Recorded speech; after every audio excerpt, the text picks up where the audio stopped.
തിരുട്ട് ഗ്രാമത്തെക്കുറിച്ച് അറിയാത്തവരിന്നിപ്പോൾ കേരളത്തിൽ കാണത്തില്ല. ഇങ്ങനൊരു ഗ്രാമം, ഒരു ഒരു ചെറിയ തിരുട്ട് ഗ്രാമം. പക്ഷേ ആ ഗ്രാമത്തിലോട്ട് ചെന്ന് കഴിഞ്ഞാലുണ്ടല്ലോ അവിടെ കാണുന്നത് കൂറ്റൻ ബംഗ്ലാവുകളാണ് എല്ലാ വീടുകളും. അവിടെ ചെറിയ വീടുകളൊന്നുമില്ല. കാരണം എന്താണെന്നറിയാവോ? ഈ സ്വർണവും പണവും ഒക്കെ കൊള്ളയടിച്ച് കൊണ്ടുപോയാണ് ഇതെല്ലാം ചെയ്യുന്നത്. അവിടെ ചെന്ന് കഴിഞ്ഞാൽ അവിടെ പോലീസും കേറത്തില്ല, പട്ടാളവും പോകത്തില്ല, ഒന്നും ചെയ്യത്തില്ല, ചെല്ലത്തില്ല. ആ രീതിയിലുള്ള ഒരു കാഴ്ചപ്പാടുള്ളത് കൊണ്ടാണ് അവന് ഈ തിരുട്ട് ഗ്രാമത്തിൽ ഇതേപോലെ വലിയ രമ്യഹർമ്മങ്ങൾ ഇങ്ങനെ ഉയർന്നു. അത് ഭയങ്കരമാണ്. ഭയങ്കര വലിയ വീടുകളാണ് എല്ലാം. വളരെ വലിയ വീടുകൾ. ബാക്കി തമിഴ്നാട്ടിൽ ആ പ്രദേശത്തെങ്ങും അതിന് സമീപ പ്രദേശങ്ങളിലൊന്നും ഇതുപോലുള്ള വീടുകൾ കാണാൻ കിട്ടത്തില്ല. അത്ര വലിയ വീടുകളാണ്. ഇതെങ്ങനെ വന്നെന്ന് ചോദിച്ചു കഴിഞ്ഞാൽ ഇതെല്ലാം ഈ സ്വർണവും പണവും സ്വർണം കൊള്ളയടിക്കുന്നതാണ്. ഒരുപാട് കൊലപാതകം നടത്തിയിട്ട് ഇത് എടുത്തുകൊണ്ട് പോകുന്നതാണ് പലപ്പോഴും. വീടൊക്കെ അടിച്ച് പൊളിക്കും. അപ്പൊ ഇതിനൊരു സംഘം പുറപ്പെടുന്നതിന് മുമ്പ് അവിടെ പൂജ നടത്തിയാ അവര് വിടുന്നത് കേട്ടോ. ഇപ്പൊ ഈ പണ്ട് ഈ യുദ്ധം ചെയ്യാനൊക്കെ പോകുമ്പോ എല്ലാവർക്കും വേണ്ടി പൂജയൊക്കെ നടത്തി പ്രാർത്ഥിച്ച് അവർക്ക് തിലകുറിയൊക്കെ ചാർത്തി വിടുന്നത് നമ്മൾ കണ്ടിട്ടില്ലേ എന്ന് പറയുന്നത് പോലെ ഇവർക്ക് പൂജയൊക്കെ നടത്തിയാണ് ഇവരെ ഇങ്ങോട്ട് അയക്കുന്നത്. വലിയൊരു പ്രവൃത്തിക്ക് പോവല്ലേ, ആളുകളെ കൊല്ലാനും ഈ എല്ലാം പണം പിടിച്ച് പറിക്കാനും പോകുന്നതാ എന്ന് പറഞ്ഞതുപോലെ. ഇതുപോലെ തന്നെ നോർത്ത് ഇന്ത്യയിൽ ഒരുപാട് ടീംസ് ഉണ്ട് പല ഭാഗങ്ങളിൽ. ഇപ്പൊ രാജസ്ഥാൻ, ഹരിയാന ഈ ഭാഗങ്ങളിൽ ഒരുപാട് പേരുണ്ട് ഇങ്ങനെയുള്ളവർ, ഇത് ഉള്ള പ്രവൃത്തിയിൽ ഏർപ്പെട്ടേക്കുന്നവർ. ഇപ്പൊ അവരെന്തെന്നറിയാം, സ്റ്റേറ്റ് ബാങ്കിന്റെ ATM നോക്കിയെടുക്കും. അത് ഗൂഗിൾ നോക്കി കണ്ടുപിടിക്കും എവിടൊക്കെയാണെന്ന്. സ്റ്റേറ്റ് ബാങ്കിന്റെ ATM ഉള്ളതെല്ലാം നോക്കും. നോക്കിയിട്ട് അവിടോട്ട് ചെല്ലുക. പലപ്പോഴും ഈ മിഷനോട് കൂടി മൊത്തം കൂടെ അങ്ങ് എടുത്തുകൊണ്ട് പോകും. ഒരു ATM ഒരു മിക്കവാറും ഒരു 40 ലക്ഷം നിറയ്ക്കുമ്പോൾ ഒരു 40 ലാക്സ് 40 ലക്ഷം രൂപ അതിനകത്ത് വരും. ഏറ്റവും കുറഞ്ഞ 40 ലക്ഷം രൂപ കാണും നിറയ്ക്കുമ്പോൾ. അത് നിറച്ചു കഴിഞ്ഞാൽ ബാങ്കിനോട് ചേർന്നുള്ള ATM ആണെങ്കിൽ അത് ബാങ്കുകാർ അവിടുന്ന് ഡയറക്റ്റ് നിറയ്ക്കും. ഇനി ദൂരെയുള്ള സ്ഥലങ്ങളിലാണെന്നുണ്ടെങ്കിൽ ഈ ഏജൻസി വഴിയാണ് ഈ പണം കൊടുത്തയക്കുന്നത്. അപ്പൊ ഏജൻസി നമുക്ക് കാണാം ഈ വലയൊക്കെ ഇട്ട ഈ വാഹനങ്ങൾ, അതിനകത്ത് ഒരു തോക്കൊക്കെ പിടിച്ചുകൊണ്ട് ഒരാളും കാണും. അപ്പൊ ഇടയ്ക്ക് ഇവർക്ക് തോക്ക് കൊണ്ട് നടക്കാനുള്ള ഒരു അംഗീകാരം അത് അത് യഥാർത്ഥത്തിൽ വിഡ്രോ ചെയ്തായിരുന്നു. കാരണം ആംസ് ആക്ട് അനുസരിച്ചുള്ള ഒഫൻസ് ആവും. പക്ഷേ ഇപ്പോൾ അതിന് ചില നടപടിക്രമങ്ങളിലൂടെ അത് ലീഗലൈസ് ചെയ്തിട്ടുണ്ട്. അപ്പോൾ ഇത് ഈ ദൂരെ നിന്ന് വരുന്ന ഈ സംഘങ്ങൾ പലപ്പോഴും ചെയ്യുന്നതെന്ന് പറഞ്ഞാൽ ATM പൊളിച്ച് അത് ഗ്യാസ് കട്ടർ ഉപയോഗിച്ച് അത് കട്ട് ചെയ്തിട്ട് അത് ആ ട്രേയിൽ നിന്നുള്ള പണം എടുത്തുണ്ടെങ്കിൽ പോകും. എളുപ്പമുണ്ട്. ഒരു വെറുതെ വെച്ചേക്കല്ലേ. പലപ്പോഴും പലയിടത്തും കാവലിന് ആൾ കാണത്തില്ല. അവിടെ ക്യാമറ ആണ്. ഈ ക്യാമറ ഉണ്ടെങ്കിൽ മാത്രമല്ല, ഇതുപോലെ ഇത് കട്ട് ചെയ്ത് വരുമ്പോഴത്തേക്ക് അവിടെ ബെല്ലടിക്കും ഇവർക്ക്. ഈ മാനേജറുടെ വീട്ടിലൊക്കെ കിട്ടും, സൈറൺ കിട്ടും. പക്ഷേ അത് അത് കിട്ടി അത് ഇനി വരുന്നതിന് മുമ്പ് ഈ സാധനം പോയിരിക്കും. അതുകൊണ്ട് അത് വലിയ പ്രയോജനമുള്ള ഒരു കാര്യമല്ല. അപ്പൊ വേണ്ടതെന്ന് പറഞ്ഞാൽ എന്താണെന്നറിയോ? ഇത് ബാങ്കുകൾ സംയോജിതമായിട്ട് പലയിടത്തായിട്ടും അവർ ചെയ്യേണ്ടത് ഇതുപോലെ ഒറ്റപ്പെട്ട സ്ഥലങ്ങളിൽ ഒരു എണ്ണം കൊണ്ടുവച്ച് അതിനകത്ത് പണം വെച്ചിട്ട് പോയാൽ ആരും എടുത്തോണ്ട് പോകും. എളുപ്പമുണ്ട് എടുക്കാൻ. അതുകൊണ്ട് എടുത്തോണ്ട് പോകുന്നതാ. പിന്നെ ഈ ATM ഒന്നോടുകൂടി പിഴുതോണ്ട് പോകുന്ന പരിപാടിയുണ്ട്. ഇത് മുഴുവനായിട്ട് പൊക്കിക്കൊണ്ടങ്ങ് പോകും. അപ്പൊ കാര്യം തീർന്നല്ലോ. അങ്ങനെ ചെയ്യും. അതായത് ഈ മെഷീൻ മുഴുവനായിട്ട്, വെൻഡിങ് മെഷീൻ മുഴുവനായിട്ട് എടുത്തോണ്ടങ്ങ് പോകും.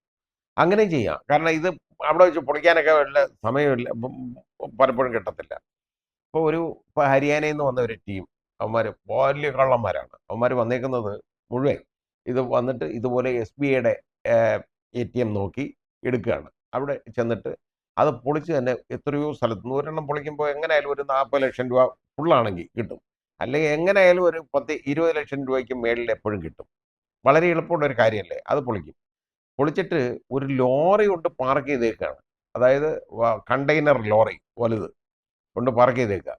ആ മണ്ണുത്തിയിൽ അതുകൊണ്ട് പാർക്ക് ചെയ്തിട്ട് ഈ ഒരു കാറ് നടന്നാണ് ഇതെല്ലാം കളക്ട് ചെയ്യുന്നത്. ആ കാറ് വന്നതിന് ശേഷം പിന്നെ ഈ കാറ് കാണാനില്ല. സംഭവം എന്താ, കാറ് ഇതിനകത്തങ്ങ് കയറ്റും. എന്നിട്ട് ഈ ലോറിയാണ് പിന്നെ പോകുന്നത്. ഇത് കേരള പോലീസ് യഥാർത്ഥത്തിൽ നല്ല മിടുക്കന്മാർ ഒരുപാട് പേരുണ്ട്. വളരെ ശുഷ്കാന്തിയുള്ള ആളുകളുണ്ട്.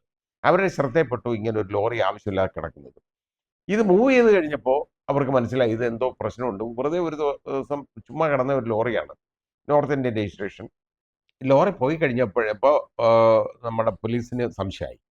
അവർ അതേപോലെ ഞാൻ പറഞ്ഞില്ല, വളരെ മിടുക്കന്മാരായിട്ടുള്ള ഉദ്യോഗസ്ഥർ കേരള പോലീസിലുണ്ട്. അവർ പെട്ടെന്ന് അത് നോട്ട് ചെയ്തു. നോട്ട് ചെയ്തിട്ട് ഇത് വാളയാർ ചെക്ക് പോസ്റ്റും കഴിഞ്ഞ് പോകുന്നത് മനസ്സിലായപ്പോൾ അവർ വിളിച്ച് തമിഴ്നാട്ടിലേക്ക് വിളിച്ച് പറഞ്ഞു, ഇതുപോലെ ദാണ്ട് ഈ ഒരു ലോറി പാഞ്ഞു വരുന്നുണ്ടെന്ന്.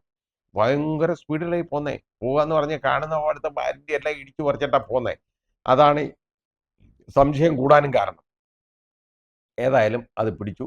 പിടിച്ചു കഴിഞ്ഞപ്പോൾ അതിൽ ഇവർക്കെതിരെ അറ്റാക്കിന് വരികയാണ്.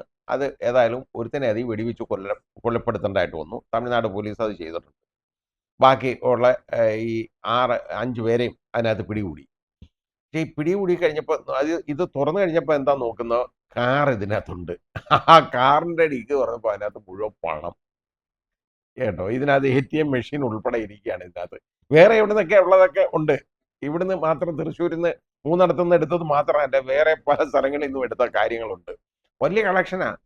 ഇത് ഇത് നമ്മളൊന്ന് തിരിച്ചറിയണം. ഇത് ഇങ്ങനെയുള്ള കാര്യങ്ങൾ ജനങ്ങളും കൂടെ ഒരു ജാഗരൂകരായിരിക്കണം. ഈ ATM എന്നൊക്കെ പറയുന്നത് നമുക്ക് വേണ്ടിയാണ്. എപ്പോഴും നമ്മളത് മനസ്സിലാക്കണം. കാരണം നമുക്ക് നമ്മുടെ ഈ ബാങ്കിൽ പോയി ക്യൂ നിൽക്കുന്നത് പണമെടുക്കുന്നതിനേക്കാൾ എത്രയോ എളുപ്പം ടോക്കൺ തരും. ചെക്ക് കൊടുത്തിട്ട് അവിടെ ഇരിക്കണം. ടോക്കൺ പിടിക്കുന്നുണ്ടെങ്കിൽ നമ്മൾ പോയി കാശ് വാങ്ങിക്കണം. ബാങ്കിൽ പോകണം. ഇതൊന്നും വേണ്ടല്ലോ. നമ്മൾ പോകുന്ന പോക്കിന് ATMിൽ കയറി പണം എടുത്തുകൊണ്ട് നമുക്ക് പോകാൻ വലിയ സൗകര്യമല്ലേ. അപ്പോൾ ഇത് നമുക്ക് വേണ്ടിയുള്ള ഒരു സംവിധാനമാണ് എന്ന് നമ്മളൊന്ന് തിരിച്ചറിയുക സമൂഹം. എന്നിട്ട് ഇങ്ങനെയുള്ളത് നോക്കണം.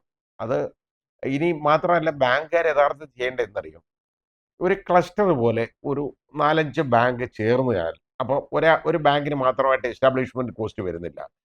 ഒരു കെട്ടിടം വാടകയ്ക്ക് എവിടെയാണെന്ന് വെച്ചാൽ എടുത്തിട്ട് അതിനകത്ത് എല്ലാവരുടെയും ATM അതിനകത്തുണ്ടെങ്കിൽ, ഒരു 5-6 ബാങ്കിന്റെ ATM ഉണ്ടെങ്കിൽ വളരെ സൗകര്യമാണ്. ഒന്നിൽ പണമില്ലെങ്കിൽ, ഒരു മെഷീനിൽ പണമില്ലെങ്കിൽ നമുക്ക് അടുത്തതിൽ നിന്ന് എടുക്കാം. ആ രീതിയിൽ ഒരു സംവിധാനമായി കഴിഞ്ഞാൽ ഇതുപോലെ സ്വന്തമായിട്ട് വലിയ കോസ്റ്റ്, എസ്റ്റാബ്ലിഷ്മെന്റ് കോസ്റ്റ് വരുന്നില്ല. ആ രീതിയിൽ വേണം ഇതൊന്ന് ചെയ്യാൻ. ഇല്ലെങ്കിൽ ഇതുപോലെ ഒറ്റപ്പെട്ട സ്ഥലങ്ങളിലുണ്ടെങ്കിൽ യവന്മാർക്ക് വന്ന് ഇതുപോലെ കള്ളന്മാർക്ക് വന്ന് പൊക്കിയെടുത്തുകൊണ്ട് പോകാനായിട്ട് വലിയ സാഹചര്യങ്ങളുണ്ടാവും. അങ്ങനെ സംഭവിക്കരുത്. ഇതേതായാലും ഈ പോകുന്ന ഇങ്ങനെ ഇനിയിപ്പോൾ ഈ കണ്ടെയ്നറുകൾ, ഈ ലോറി പോകുന്നത് പലതും പരിശോധിക്കപ്പെടേണ്ടതാണ്. കാരണം അതിനകത്ത് എന്തൊക്കെ ഉണ്ടെന്ന് നമുക്കറിയാൻ പാടില്ല. എന്താണെന്ന് നോക്കണം. യഥാർത്ഥത്തിൽ പോലീസ് അത് തടഞ്ഞു നിർത്തി പരിശോധിക്കേണ്ടത് എന്താണ്, ഇതിനകത്ത് എന്താ സാധനം നോക്കണം. അത് തുറക്കാൻ പറയണം. തുറന്ന് നോക്കണം. അതിനകത്ത് കാറൊക്കെ കയറ്റി കൊണ്ടുപോകുന്നെങ്കിൽ, വെഹിക്കിളൊക്കെ ട്രാൻസ്പോർട്ട് ചെയ്യാനാണെങ്കിൽ അതിന് പ്രത്യേകമുള്ള പെർമിറ്റ് ഉണ്ട്. ആ രീതിയിൽ വേണം. ഇതല്ലാതെ ചുമ്മാതെ ഇതിനകത്ത് കാറും കയറ്റിയിട്ട് അതിനകത്ത് ആളുകളെ പിടിച്ചിട്ടുകൊണ്ട് പോകുന്നതാണെന്നുണ്ടെങ്കിൽ വലിയ പ്രശ്നമുള്ള കാര്യമാണ്. സൂക്ഷിക്കണം. ഏതായാലും കേരള പോലീസിൻ്റെയും അതുപോലെ തന്നെ തമിഴ്നാട് പോലീസിൻ്റെയും ഈ ശുഷ്കാന്തിയോടുകൂടിയുള്ള ഈ പ്രവർത്തനം വളരെ അഭിനന്ദനാർഹമാണ്. ഈ രീതിയിൽ വേണം പ്രവർത്തിക്കാൻ.